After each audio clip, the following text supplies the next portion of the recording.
Hello மக்களே, welcome to our rocking Rani channel. இன்றைக்கி நம்ம என்ன பார்க்க போகிறோம் அப்படின்னா, இது ரைனி சீசன் இல்லையா? ஸோ இப்போ குழந்தைங்கள்லேருந்து பெரியவங்க வரைக்கும் எல்லாருக்குமே சளி, இருமல், ஜலதோஷம், செரிமானம் போன்ற எல்லாமே வர ஆரம்பிச்சிருச்சு. அது மட்டும் இல்லாமல் இந்த ரைனி சீசன் நிறைய பேருக்கு வந்துட்டு ஒரு அலர்ஜி சீசனாகவே ஃபீல் கொடுக்கும். மேபி காலேஜ் ஸ்டூடெண்ட், ஸ்கூல் ஸ்டூடெண்ட்டாக இருந்தீங்கன்னா அந்த ரைனி கூட வந்துட்டு ஃபோட்டோ எடுத்துக்கிட்டு வீடியோ எடுத்துக்கிட்டு ஸ்டேட்டஸ் போட்டு அமர்க்கலம் பண்ணலாம். பட் நிறைய பேருக்கு இந்த ரைனி சீசன் வந்துட்டு ஒரு அலர்ஜி சீசனாக தான் இருக்குது. ஸோ இந்த மாதிரி நிறைய ப்ராப்ளம்லாம் வந்ததுக்கப்புறம் அச்சச்சோ என்னடா நமக்கு இப்படி வந்துருச்சுன்னு கன்னத்தில் கை வச்சுட்டு உட்காரதை விட்டுட்டு என்ன பண்ணலாம் அப்படின்னா, அதுக்கு தான் நம்ம ஒரு சூப்பரான ஒரு சூப் செய்ய போகிறோம். இந்த சூப்பில் ஆட் பண்ணக்கூடிய ஆல் இன்க்ரீடியண்ட் இந்த ரைனி சீசன்ஸ்க்கு ரொம்பவே யூஸ்ஃபுல்லாக இருக்கும். ஸோ அதுக்கு முன்னாடி நம்மளோட சேனலை சப்ஸ்கிரைப் பண்ணுங்கள், லைக் பண்ணுங்கள், கமெண்ட் பண்ணுங்கள் அண்ட் உங்கள் ஃப்ரெண்ட்ஸுக்கும் ஷேர் பண்ணுங்கள். வாங்க இப்போ நம்ம வீடியோக்குள்ளே போகலாம்.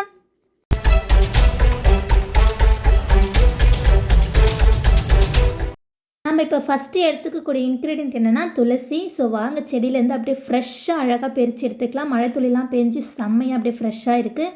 ஸோ ஃபஸ்ட்டு துளசி எடுத்துக்கிறோம். அதுக்கப்புறம் உங்களுக்கு தேவையான அளவு பூண்டு எடுத்துக்கோங்க. நீங்கள் எந்த அளவுக்கு தண்ணி ஊற்றுறீங்களோ சூப்புக்கு அந்த அளவுக்கு மட்டும் எல்லாத்தையும் தேவையானதாக எடுத்துக்கோங்க. அதே மாதிரி இஞ்சியும் கொஞ்சம் தேவையானதுக்கு எடுத்துக்கோங்க. ஏன்னா நம்ம மிளகு போடுறதால காரம் அதிகமாக எடுக்கக்கூடாது. இஞ்சியும் தேவையான அளவு எடுத்துக்கோங்க. மிளகு எடுத்துக்கோங்க, ஜீரகம் கொஞ்சம் எடுத்துக்கோங்க, அப்புறம் மஞ்சள் பொடி எடுத்துக்கோங்க. மஞ்சள் பொடி எதுக்குன்னா அந்த வாசனைக்கெலாம் நல்லா சூப்பராகவே இருக்கும்.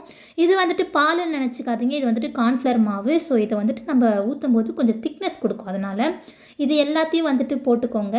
பூண்டு, இஞ்சி, அதுக்கப்புறமேட்டுக்கா மிளகு, இது எல்லாத்தையும் போட்டு நல்லா மையாக அரைச்சிக்கோங்க. இல்லைனா ஒன்று ஒன்று மாதிரி கூட அரைச்சிக்கோங்க, அதுவும் ரொம்ப ஹெல்த்தி தான். ஸோ இது எல்லாத்தையும் அரைச்சிக்கோங்க. அதுக்கப்புறமா நம்ம எதில் சமைக்க போகிறோமோ அந்த பாத்திரத்தை எடுத்துக்க. நான் வந்துட்டு மண்பானையில் சமைக்க போகிறேன்.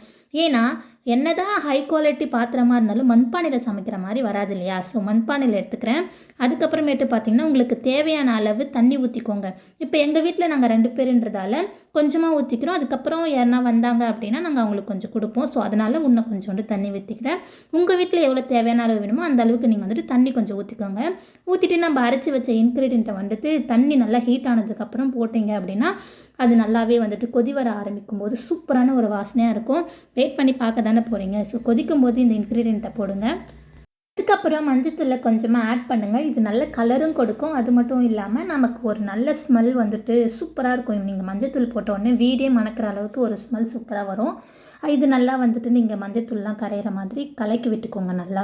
ஏன்னா நம்ம அரைச்சி போட்டோம் இல்லையா, அது அப்படியே வந்துட்டு கட்டியாக இருக்க மாதிரி இருக்கும். ஸோ நீங்கள் கலக்கினீங்க அப்படின்னா தண்ணி ஃபுல்லாக ஸ்ப்ரெட் ஆகிடும். அதுக்கப்புறம் நம்ம எடுத்து வச்சுருக்கக்கூடிய கார்ன்ஃப்ளவர் தண்ணியை சேர்த்துக்கோங்க. ஏன்னா இது வந்துட்டு ஒரு நல்ல ஒரு திக்னஸை கொடுக்கும் சூப்புக்கு. ரெஸ்டாரண்ட்லலாம் இருக்கும் இல்லையா, அந்த சூப் அளவுக்கு ஒரு நல்ல ஃபீல் கொடுக்கும். நம்ம அந்த கார்ன்ஃப்ளவர் தண்ணி சேர்த்தோம் அப்படின்னா ஒரு திக்னஸ் சூப்பராக இருக்கும். அந்த வழவழப்பு தன்மை எல்லாமே வந்துட்டு சூப்பராக சூப்புக்கு தேவையானதெல்லாம் வந்துடும். கொஞ்சம் அதுக்கப்புறம் சால்ட் வந்துட்டு போட்டுக்கோங்க. உங்களுக்கு தேவையான அளவு சால்ட்டு போட்டுக்கோங்க. ஏன்னா நிறைய பேர் சால்ட் அதிகமாக எடுத்துக்க மாட்டாங்க. ஸோ தேவையான அளவுக்கு சால்ட்டு போட்டு நல்லா கலக்கி விட்டுக்கோங்க. இதில் நம்ம போட்டிருக்க எல்லா இன்க்ரீடியண்ட்டுமே பார்த்தீங்க அப்படின்னா அவ்வளோ சூப்பரான ஒரு இன்க்ரீடியண்ட்டு. கொஞ்சம் நேரம் மூடி வச்சுக்கோங்க. கொதி வந்ததும் நம்ம திறந்து பார்த்தீங்க அப்படின்னா இப்படி தான் இருக்கும். பூண்டு போட்டோம் இல்லையா, ஸோ இதில் அதிக அளவு தாதுக்கள், விட்டமின்கள், அயோடின், சல்ஃபர், குளோரின், இது மாதிரி நிறைய விஷயம்லாம் இருக்குது. நிறைய பேர் குண்டாக இருக்கீங்கன்னு ஃபீல் பண்ணாதீங்க. நீங்கள் ஒரு நாளைக்கு பூண்டு சாப்பிட்டுட்டு வாங்களேன் தொடர்ந்து. ஸோ கண்டிப்பாக உடல் எடை குறையிறதை நீங்கள் பார்க்கலாம். பூண்டில் எதிர்ப்பு சக்தியும் அதிகமாக இருக்குது. துளசியில் வந்துட்டு இந்த மழை காலத்தில் ஏற்படக்கூடிய செரிமான பிரச்சனைலாம் சேர்க்கும். நம்மளுக்கு ஒரு புத்துணர்ச்சி தரும் துளசி. நிறைய விஷயம் நம்ம சேர்த்துருக்கிறதுல நிறையவே இருக்குது. அது மட்டும் இல்லாமல் இஞ்சி வந்துட்டு செரிமானத்திற்கும் யூஸ்ஃபுல்லாக இருக்கும். அப்புறம் பார்த்தீங்க அப்படின்னா புற்றுநோய் இருக்குது இல்லையா, ஸோ கீமோதெரப்பின்னு ஒரு ட்ரீட்மெண்ட் வந்துட்டு கேன்சர் பேஷண்ட்டுக்கு பண்ணுவாங்க. அந்த அளவுக்கு அந்த கீமோதெரப்பி என்ன வேலை செய்யுமோ அந்த அளவுக்கு ஈக்குவலாக இஞ்சியும் பண்ணுது புற்றுநோய்க்கு அப்படின்னு சொல்லியிருக்காங்க. ஸோ இஞ்சி வந்துட்டு எல்லாத்துலேயுமே நீங்கள் சாப்பாடு செய்யும்போது சேர்த்துக்கலாம், தப்பு இல்லை. அதுக்கப்புறம் நம்ம ஜீரகம் சேர்த்துக்கிட்டோம் இல்லையா, ஸோ ஜீரகம் வந்துட்டு ரொம்பவே உடலுக்கு ரொம்பவே வந்துட்டு சூப்பரான ஒரு இன்க்ரீடியண்ட்டு நம்ம சொல்லலாம். என்ன அப்படின்னு பார்த்தீங்கன்னா, இப்போ சிசேரியன் பண்ணுறாங்க இல்லையா கர்ப்பிணி பெண்கள், அவங்க வந்துட்டு சிசேரியனுக்கு அப்புறமா ஜீரக தண்ணி குடிச்சு வந்தாங்க அப்படின்னா அது அவங்களுக்கு வந்துட்டு வாய்வெல்லாம் நீக்க அளவுக்கு ஜீரக தண்ணிக்கு சக்தி இருக்குது. ஸோ ஜீரகமும் நல்லாயிருக்கும். இதில் நம்ம போட்டிருக்க ஆல்மோஸ்ட் எல்லாமே வந்துட்டு பார்த்திங்கன்னா சூப்பரான இன்க்ரீடியண்ட்.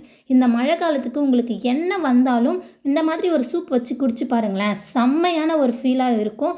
உங்களோட எல்லா ப்ராப்ளமும் சரியாயிடும். இருமல், ஜலதோஷம், செரிமான பிரச்சனை எல்லாத்துக்குமே இந்த ஒரு சூப் தான் சொல்யூஷன். ஸோ மழை நேரத்தில் அதுவும் சுட சுட வச்சு சாப்பிடுங்க, செம்மையாக இருக்கும். இந்த சூப் உங்களுக்கு பிடிச்சிருந்தா சப்ஸ்கிரைப் பண்ணுங்கள், ஷேர் பண்ணுங்கள், லைக் பண்ணுங்கள்.